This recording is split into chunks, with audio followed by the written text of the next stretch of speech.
Hello, my name is Sean. We are going to read this book. This book is The Wolf Who Cried Boy. Come on! Once upon a time there lived a family of wolves. They stole sheep, ran after deer, and snapped a muskrat and squirrel. Except for Little Wolf, that is, who never stopped complaining about what his mother prepared each night for dinner. Hamburgers again, he whined. I hate hamburgers. Sloppy dolls, he howled. We had sloppy dolls last night. Chocolate mousse, he whimpered.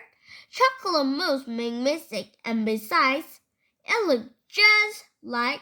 That's enough, barked Father Wolf.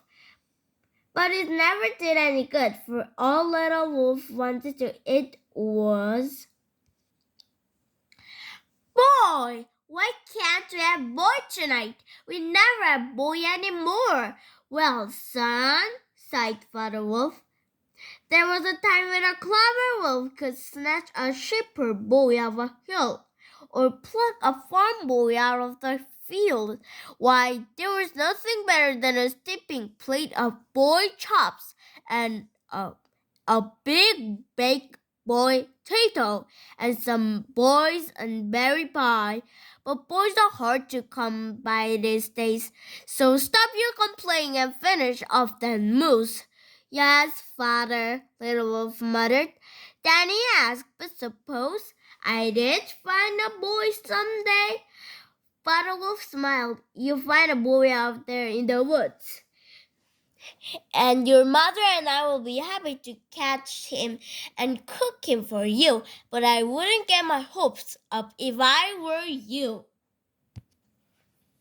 The next day, as Little Wolf made his way home from school, he sniffed the air.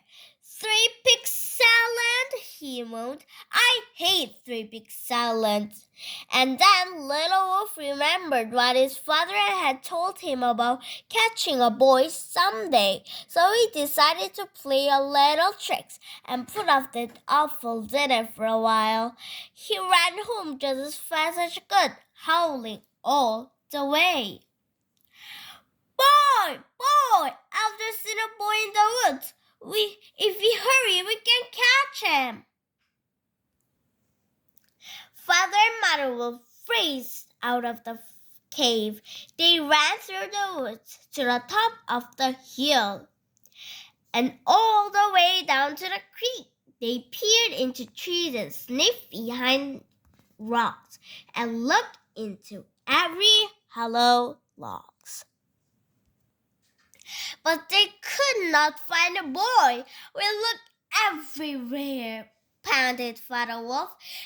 Everywhere a boy might go, but we just couldn't find him. Better luck this time, son. Little Wolf tried to look disappointed, but it was all he could keep from laughing. The joke got even better when his mother announced, Oh no, the 3-pig salad is ruined. The bricks and lamp, the straw is damp, and the sticks have turned all sticky. Don't worry, dear, Father Wolf said. We can make do with snack food tonight. The joke got even better when his mother announced, Oh no, the 3-pig salad is ruined. The bricks and lamp, the straw is damp, and the stick have turned all sticky. Don't worry, dear, Father Wolf said. We can make do with snack food tonight. And so they crunched on chipmunks and dip, and Little Wolf was happy. So happy, in fact, that he decided to try the same trick the very next day. It's the boy, he cried. I saw him again. He just at the edge of the woods. So, once again, Father and Mother were racing after the boy. Once again, they came dragging home, their paws empty, and once again, Their dinner was ruined. Just look at the Granny Smith pie, Mother Wolf sighed. The apples are entirely too mushy. Yep, agreed Father Wolf. And Granny's got all crusty and hard. Looks like snack again tonight, Little Wolf shrugged. But the smile on his face made Father Wolf wonder, and then he heard his son a little later on the phone. That's right, Little Wolf whispered. I didn't have to eat dinner tonight either.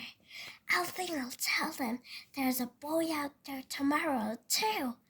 Father Wolf went straight to Mother Wolf, and they agreed that one of the following night they would ignore his silly tricks. The next day, Little Wolf made his way home from school as usual. He could smell the awful odor of his hot, steaming muskrat tutorial as it floated out of the cave and was just about to holler, "Boy!" when the most amazing things happened. There, walking through the woods before him, were more boys than he had ever seen. "Boy!" he cried. "Boy!" But no one came running from the cave. "Boy!" he howled. "Boys!" But still no one came. So she ran into the cave, shouting, "There's a boy out there! Dozens of them, big ones, little ones, fat ones, skinny ones, enough to fill a freezer and Auntie's freezer too." But his mother just shrugged and said, "That's very nice, dear, but I already have our supper plan." Father Wolf had his face behind a newspaper. And that's when one of the boys stuck his head in the cave. He was the mischievous type, a lot like Little Wolf, in fact, and he had crept away for his scout pack to have a closer look.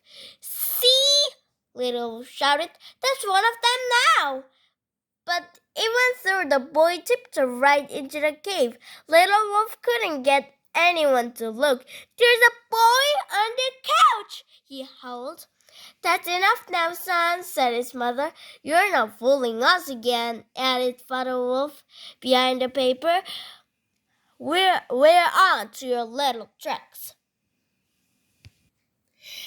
"But I'm not lying this time, honest," Little Wolf pleaded. "There's a little boy right here in our cave."